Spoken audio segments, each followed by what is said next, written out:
ഒന്നുകിൽ ഇതാണ് അതിൻ്റെ ഓപ്ഷൻ എന്ന് എനിക്ക് ആദ്യം അറിയായിരുന്നു. അപ്പോൾ അതുകൊണ്ട് ഞാനതിന് പ്രിപ്പയർഡ് ആയിരുന്നു.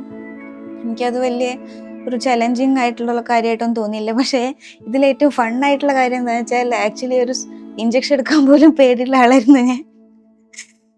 ഇഞ്ചക്ഷൻ എടുക്കാൻ പോയിട്ട് ആകെ കരഞ്ഞ് പ്രശ്നമാക്കിയിട്ടൊക്കെ ഉണ്ട്. ഞാനാണ് പോയിട്ട് സർജറി ചെയ്തത്. അതെനിക്ക് ഭയങ്കര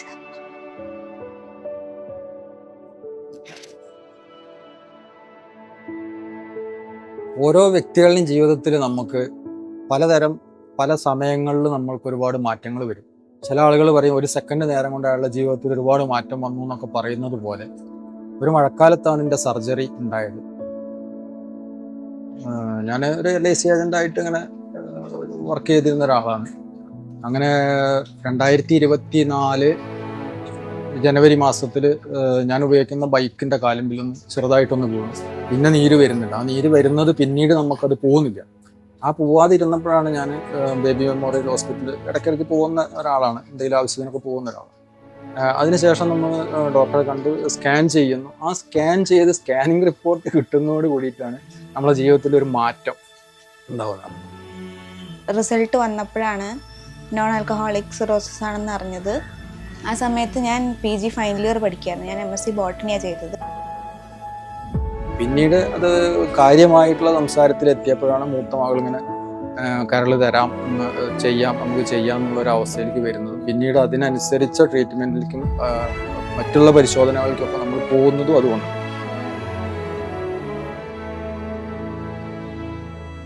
ചികിത്സിക്കുന്ന ഡോക്ടർമാരുടെ പേര് പറയുകയാണെങ്കിൽ ഡോക്ടർ ബിജു സാറ്, പിന്നെ ഷൈലേഷ് സാറ്, പിന്നെ അതുപോലെ അനസ്തീഷ്യ വിഭാഗത്തിലുള്ള രാജേഷ് സാറ്, പിന്നെ മിഥുൻ സാറ്, പിന്നെ സംഗീത് സാറ്, രാമലിംഗം സാറ്, അങ്ങനെയുള്ള കുറേ ആളുകളാണ് അന്ന് ഉണ്ടായിരുന്ന ആളുകൾ. അപ്പോൾ അവരൊക്കെ നേതൃത്വത്തിലാണ് നമുക്ക് പിന്നീട് അതിനുള്ള നിർദ്ദേശങ്ങളൊക്കെ നമുക്ക് തരുന്നത്. ഇങ്ങനെ എന്തൊക്കെ ചെയ്യണം, ഏതൊക്കെ രീതിയിൽ ചെയ്യണം. അപ്പം ഞാനിങ്ങനെ ഡൊണേറ്റ് ചെയ്യാൻ പോവാണെന്ന് പറഞ്ഞപ്പോൾ എൻ്റെ അടുത്ത് കുറേ പേര് ചോദിച്ചിട്ടുണ്ടായിരുന്നു, കല്യാണമൊന്നും കഴിഞ്ഞിട്ടില്ലല്ലോ, അപ്പം ഇങ്ങനെ ഒരു മേജർ സർജറി ചെയ്യുമ്പോൾ അത് ഭയങ്കര ബുദ്ധിമുട്ടാവില്ലേ? ഈവൻ ഭയങ്കര എഡ്യൂക്കേറ്റഡ് ആയിട്ടുള്ള ആളുകൾക്ക് പോലും ഉണ്ടായിരുന്നൊരു കൺസേൺ ആയിരുന്നത്. പക്ഷെ ഞാൻ ബോധേഡായിരുന്നില്ല. ഞാനിങ്ങനെ ചോദിച്ചു, കല്യാണം കഴിഞ്ഞിട്ടില്ലെങ്കിൽ എന്താ ലിവറല്ലേ കൊടുക്കണേ? വേറൊന്നും അല്ലല്ലോ.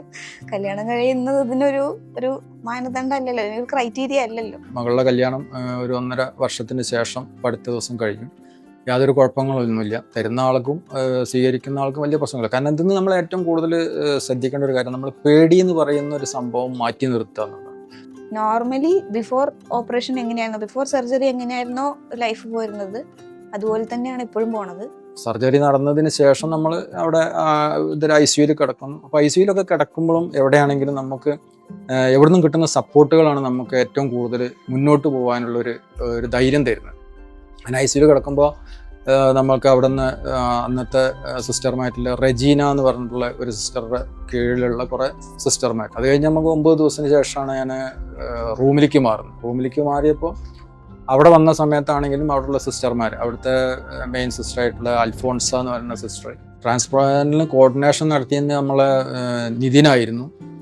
നിതിൻ ഒരുപാട് നമ്മളെ സഹായിച്ചിട്ടുണ്ട്. ഒരുപാട് കാര്യങ്ങൾക്ക് വേണ്ടി നിതിൻ ഓടിപ്പാഞ്ഞിട്ടുണ്ട്. ഇപ്പോഴും ചെയ്യുന്നുണ്ട്. ഇപ്പോഴും നമ്മളവിടെ ചെല്ലുന്ന സമയത്ത് നമുക്ക് വേണ്ട സംഗതികളൊക്കെ ചെയ്യുന്നത് നിതിൻ തന്നെയാണ്.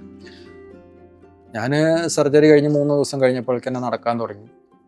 പിന്നെ ഞാൻ താമസിച്ചിരുന്ന സ്ഥലത്തേക്ക് ഇപ്പോൾ 18 ദിവസം കഴിഞ്ഞിട്ടാണ് ഞങ്ങൾ ഡിസ്ചാർജ് ചെയ്ത് പോകുന്നത്. ഞാൻ ഫസ്റ്റ് ഫ്ലോറിലാണ് താമസിച്ചിരുന്നത്. അതിലേക്ക് ഒരു 20 സ്റ്റെപ്പോളം ഉണ്ടായിരുന്നു.